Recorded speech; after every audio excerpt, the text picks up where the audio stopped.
Flying Over Sunset is clear for landing on Broadway this November, and it's going to be the trip of a lifetime.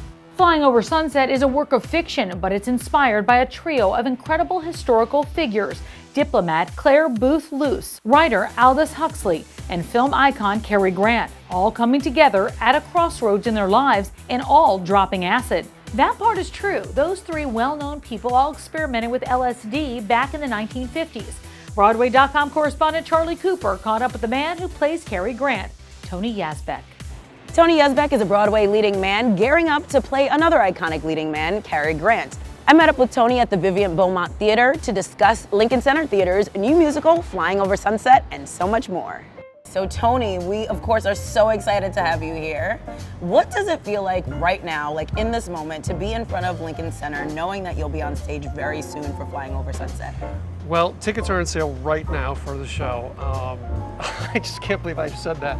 So it's amazing just to be here. I haven't even been at Lincoln Center in months and months, even just to walk through. But to remember what we were about to do that night in our first preview that got shut down, we were having a blast, and it was what we were all born to do. And I was working with this amazing cast, and we were just playing on stage, and we were starting to change things and fix things and make it even better than it was. And now we get to go back and resume and put on the show in front of a live audience for the first time, and that's just going to be thrilling. You tap dance and sing in the show, of course, and I remember reading on your Instagram that tap dancing throughout the pandemic was therapeutic for you. Oh yeah. Talk about that.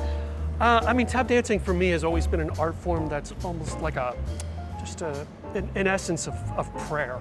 And I say that in a sense of anything I'm feeling that day, I can stomp it out on the floor. I can find some new rhythm, some new sonic heartbeat within it, and just send it up.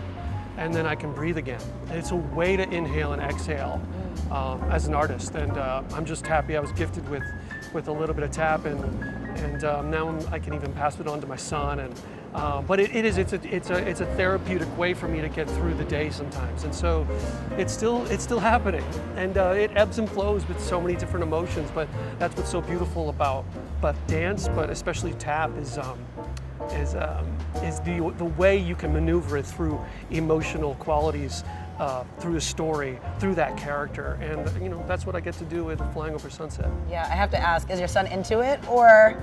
He's probably a little more into like cars and trucks still, but I'm getting him there, and he loves, his favorite song right now is "Stupid Love," Lady Gaga. I mean, he's like in it, and he like really goes to, so when the music's slow, he's like moving really slow, and he finds something, and I'm like, ooh, a nice interpretive modern movement, and then all of a sudden the beat hits and he's just like jamming on the floor, like hitting it, and I'm like, yes, express yourself. You know? So yeah, I hope he keeps going, but I'm not gonna force it, let's put it that way. They pick me up in the morning and drive me to the set, groom me, wax me, dress me, light me, every need is met. Gorgeous women flirt with me, sometimes men, and yet none of it is real. So you, of course, played the legendary Cary Grant. Yeah. What's that like playing a real person? Is there that extra pressure to get it right?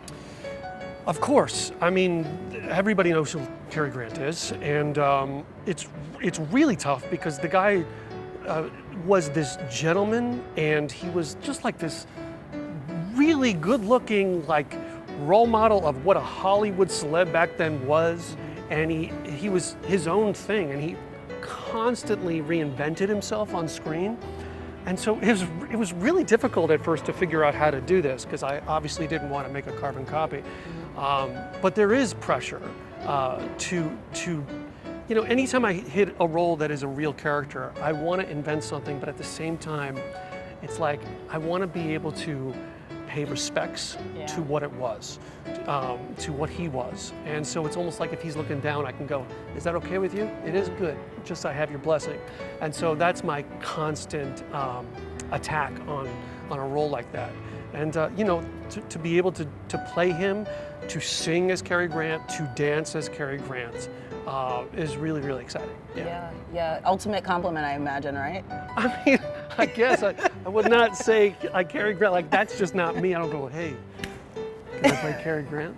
That's just, that's not usually how I approach that. Yeah. But I was like, okay, I'll try my best. Here we go. Give me some good costuming, and they do. Yeah. Woo! Yeah. Okay, so of course LSD is a psychedelic.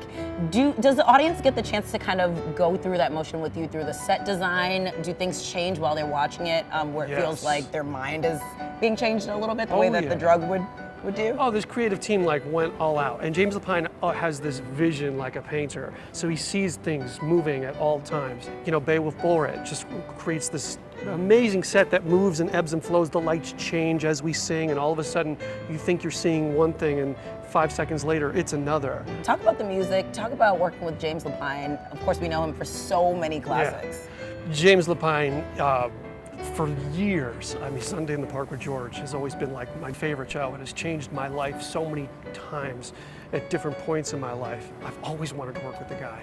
And to be able to go one-on-one and collaborate has been a dream. How I miss the shores of California, strolling on the soft white sand, sliding off my bra, pantyless in La La Land. So Tom Kitt's music, the best score I've heard of his ever, in my opinion. And I've been a fan of his for years. Next to Normal was profound, but he is really interesting in the way he works, where every scene and every character has a new style.